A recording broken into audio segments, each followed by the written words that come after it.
you want to add anything to like Shanghai? Because I know we've been talking about it for like the past couple of days. Yeah, so the Shanghai was like probably so Shanghai was basically like it's supposed to be the continuation of like the surge.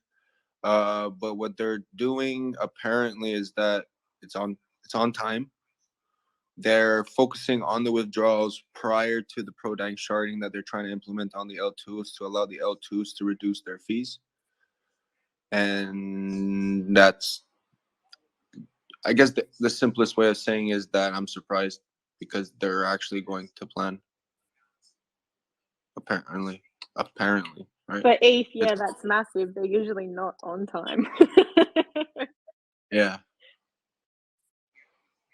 But at the same time, too, it's like, it'll be done in 2 weeks. Would you really, if you were really intelligent, would you start a process? Would you start a multiple process without knowing that you could accomplish all the processes in a way?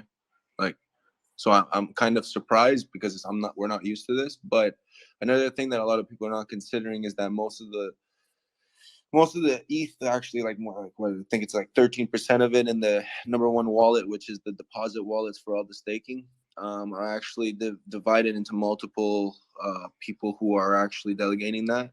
And most probably is that they're all grouped. There's Lido that has the most, there's Binance, and there's others. So we have to expect that most of these people are not going to get their ETH as expected. They will be getting it proportion to how the other people redistribute it, and we're at their mercy, unfortunately. I know because I'm a Binance user, and like, yeah, I know I'm at their mercy at some point, but I think we have to also take that into consideration. So the Shanghai is like allowing people to receive their ETH, but they're also focusing on the L2s because the L2s slowly breaking, in my opinion.